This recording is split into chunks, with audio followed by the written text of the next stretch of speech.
এখন একাদশীর পালন করতে হয় দ্বাদশীর দিন, একটা নির্দিষ্ট সময়ে একাদশী ব্রতটা ভঙ্গ করতে হয়, যেটাকে বলা হয় পারণ। একাদশীর ব্রত শুরু হয় দশমীর দিন, একাদশীর আগের দিন। আগের দিন সংকল্প করা হয় যে আমি একাদশীর দিন এইভাবে একাদশী ব্রত পালন করব।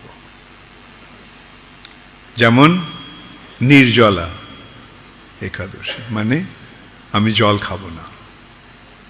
হ্যাঁ, কোনো কিছু খাওয়ার কথা তো দূরের কথা, জল পর্যন্ত আমি পান করব না, নির্জলা। তারপর সারাদিন কি করব? 64 মালা জপ করব। সারা রাত জেগে থাকব, সারা রাত জেগে কীর্তন করব। এইভাবে একাদশীর সময়, একাদশীর দিন, একাদশীর আগের দিন, দশমীর দিন সংকল্প করা হয়। এমন নয় যে সকলেই এইভাবে সংকল্প করতে হয়, আমি একটা দৃষ্টান্ত দিচ্ছি। সাধারণত কি করা হয় এখন? আমি অন্ন খাবো না। অন্ন খাবো না মানে চাল, ডাল, গম, ভুট্টা,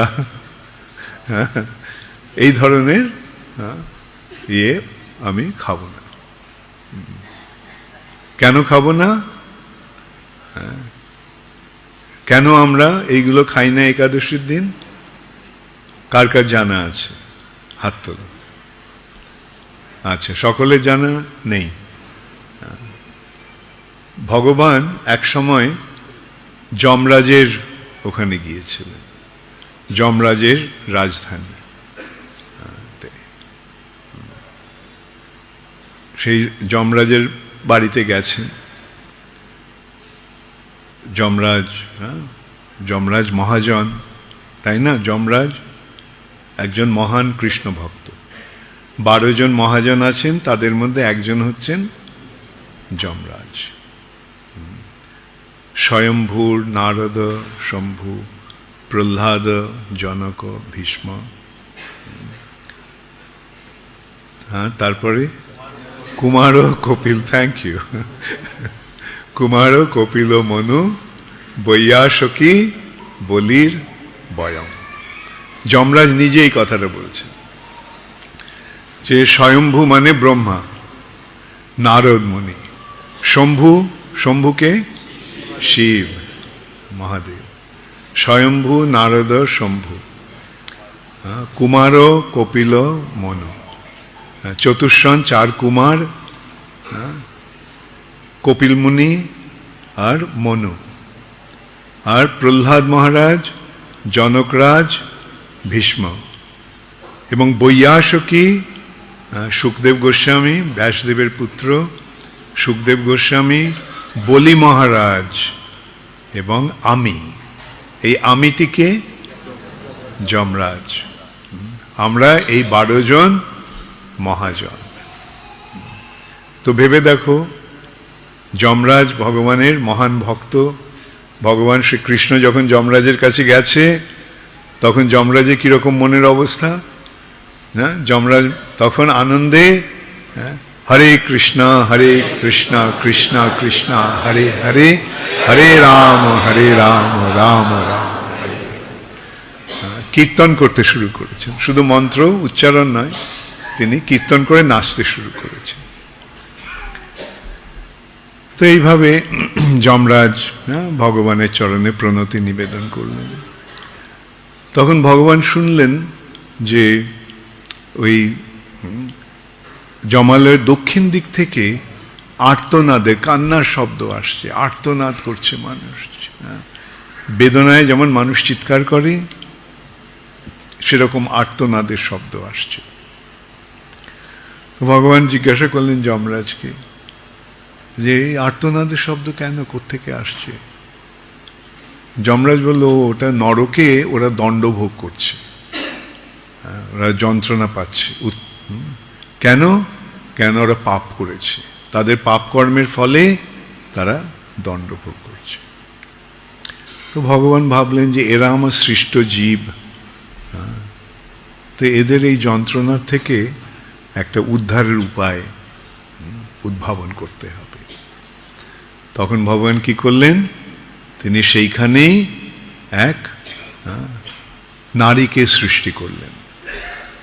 সেই রমণীটিকে, সেই রমণী হচ্ছেন একাদশী, অপূর্ব সুন্দরী এক রমণী।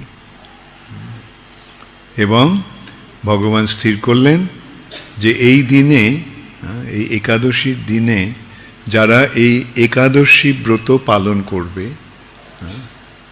তারা সমস্ত পাপ থেকে মুক্ত হয়ে যাবে।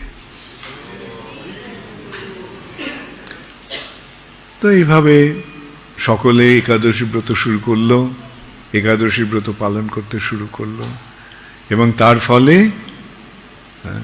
যমালয় খালি হয়ে গেল। যমরাজ খুব খুশি হলেন যে ঠিক আছে, এখন ওই সমস্ত কাজ আর করতে হবে না, সারাক্ষণ বসে আমি হরে কৃষ্ণ মহামন্ত্র কীর্তন করব। কিন্তু পাপ পুরুষের এক মহা বিপর্যয়ের সৃষ্টি হল।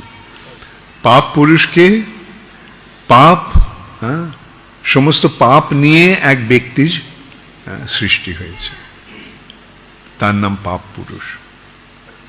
বিভিন্ন পাপ দিয়ে তার শরীর রচনা হয়েছে।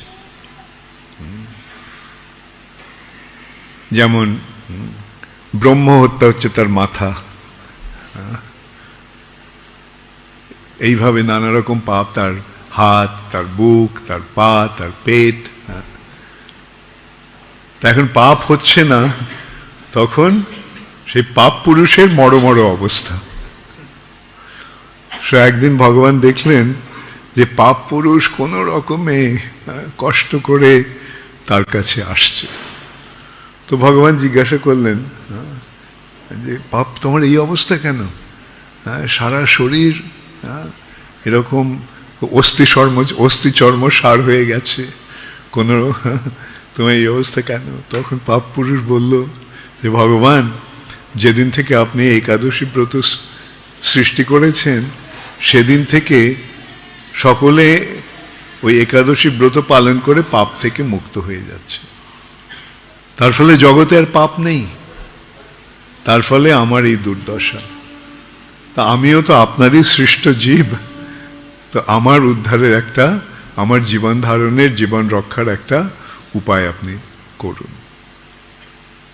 তখন ভগবান বললেন ঠিক আছে, এই একাদশীর দিন সমস্ত পাপ অন্নে প্রবেশ করবে,